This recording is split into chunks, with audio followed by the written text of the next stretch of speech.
I'm sure we can all agree that few things are more satisfying to watch online than surveillance footage of a would-be crime victim stopping multiple armed attackers who are bent on taking her life. And that goes doubly true when the would-be victim is a single petite woman against not one, not two, but three armed invaders who attack her home at the exact same time.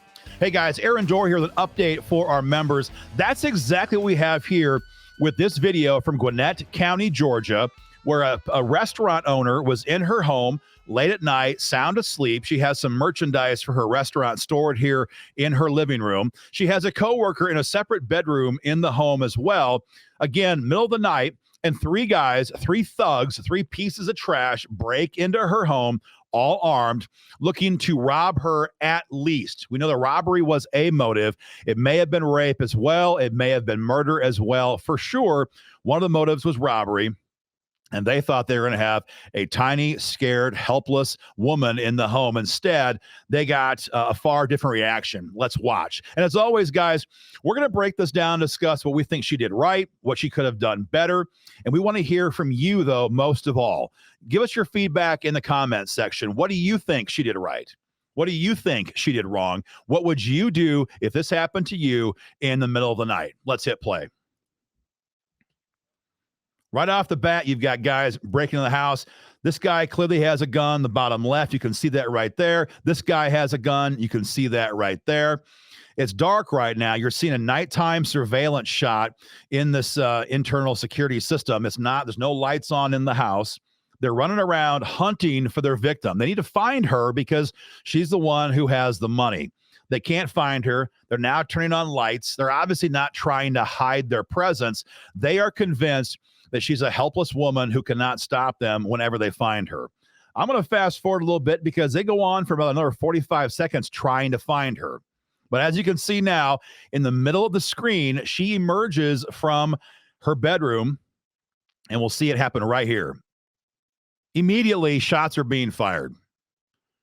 She's still engaging, still engaging, still engaging. This guy flees out the back door, breaks the glass, leaves the scene. Other two guys race away down the stairs, and she will shortly emerge back on screen, obviously not harmed. Now, the outcome of this was very simple. The woman survived without a scratch. She killed one of her would-be attackers, or one of her actual attackers. He died on scene. Two other guys got away. 18 months later, one of them was arrested for this crime. The third suspect, as far as we can determine, remains at large yet today. So high marks to this woman for surviving an attack from three armed invaders at the exact same time with no heads up. Let's watch it again now, and we're going to watch this, the actual engagement in slow motion to learn some of the details of this situation. Here we go.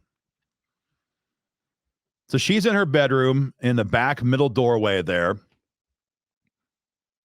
They hear her.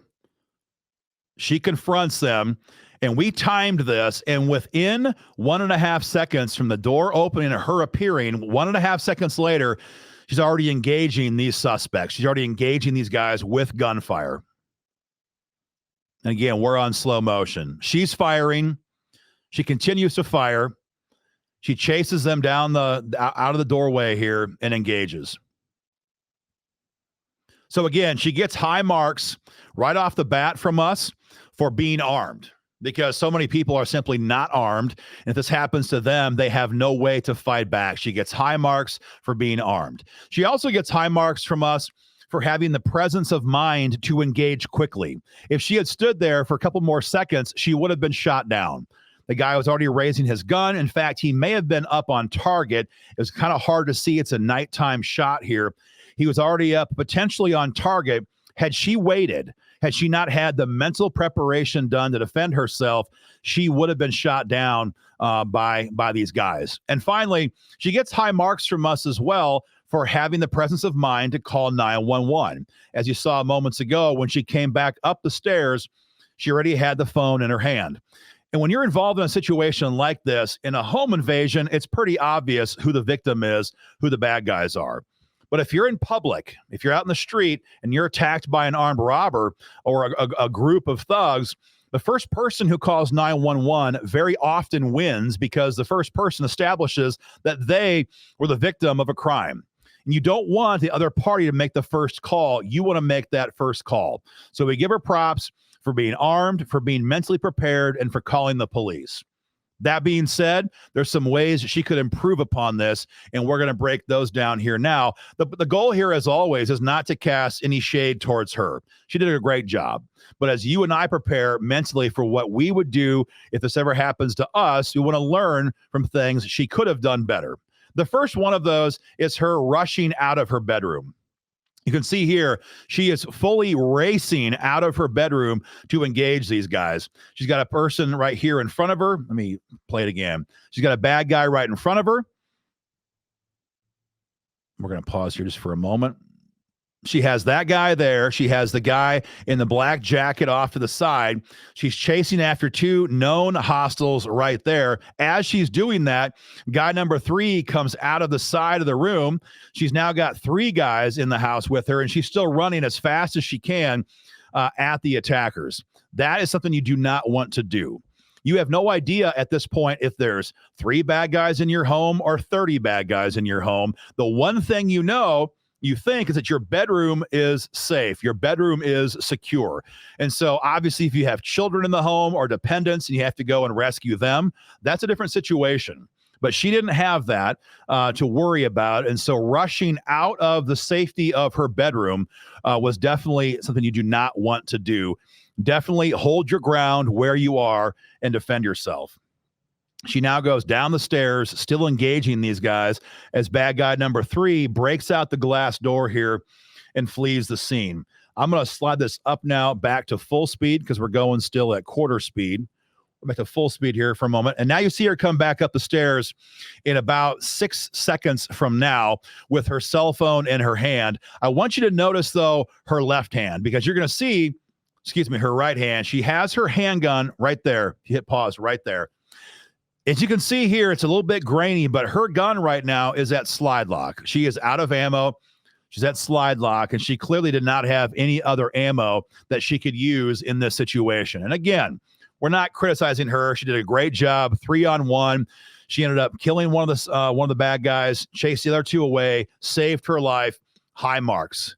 But you want to make sure you have adequate ammo to deal with these situations, because this is by no means a secure situation.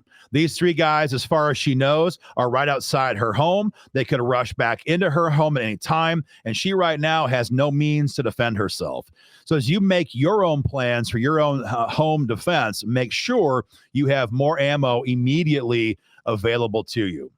I want to point out the other thing, though. The bad guy just ran through that door about 5 to 6 seconds ago. She now runs into the kitchen, turns on the light, and that guy, as far as she knows, that thug could be right around the corner. All he has to do is slice the pie. He can put rounds right into her, rounds on target, and she has no means of fighting back. So again, by not keeping in your safe area, which in this case would be her bedroom, it's the one spot she knows there was no bad guys. She is wide open here to an attack from any one of these guys who could come back in there and re-engage. Let's keep hitting play. She wanders around. Now, this guy from the right, this is her coworker. He comes around from the right. This guy, what can I say? He was sleeping very sound. Comes out casually, must have heard some noise, and he's like, hey, what's going on? She kind of muzzles him for a moment, but it is what it is. He then goes to grab the gun. Now, that might be the best thing to do. At this point, she's probably shaking out of control. It's a natural reaction. She's at slide lock. He probably wanted to make sure that she did not drop the gun or whatever the case may be. But if it was me, if it was my firearm, if it was my home, I'm not going to be disarmed at that point because I still do not know if there are more threats around. So hang on to your firearm, reload it, and be prepared to re-engage. You watch this guy now, they're talking. He reaches out and he actually grabs the handgun from her right about here. He turns around, he has the gun in his hand, and he goes back to the bedroom. Now, the first time I saw it, I thought, hey, maybe this guy knows where more magazines are. Maybe he's going to reload. That's, in fact, not what he does. He puts the gun in the bedroom. I'm going to fast forward about 15 seconds, and you're going to see him walk out here in a moment, and his hands are empty. So he goes back in the bedroom. He puts the firearm somewhere in the bedroom. He comes back with empty hands. You can see it right here. And that's pretty much the last thing we see from him. She wanders around for a bit longer, waiting for the police to arrive. And so again, want to give her high points. She stopped 3 armed home invaders on her own with 1 magazine. We give her high points for presence of mind, high points for being armed, high points for her overall presentation, but certainly rushing into danger like that is an area where she could, and we all could, improve. Certainly not having more ammo available is an area where she could, and we all should definitely improve.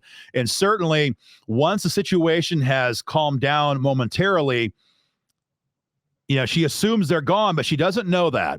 And so maintain your fighting position until the scene is secure. And that probably, in this case, would not have been until the police arrive and they search the entire property and they search the home. That's what she should have done, gone back into her bedroom, reloaded her handgun, and waited for the police to arrive. Now, when the police arrive, there's a way to deal with that as well. When the cops come on the scene, they have no idea who the good guys are, who the bad guys are. The last thing you want to do as an armed homeowner is to meet the police at your front door with your gun in your hand. That is an excellent way to be shot. The cops, again, have no idea who's who. So if that was me, when I'm in my bedroom, I've reloaded, I'm behind whatever cover I have in my bedroom. When the police arrive and dispatch tells me they're in the home, they're up the stairs, at that point, I'm putting my gun away. It's going to be nearby, but it's not going to be in my hand because I don't want to mistake being shot by the police as a criminal. So guys, that's our take on this video. I want to know what you guys think. As always, give us your comments. What did she do right? Again, what did she do wrong? Do you agree with our analysis? Give us your feedback. Subscribe for more information. And guys, as always, join the fight for freedom in your state capital and in Congress. Join today at joinafa.org.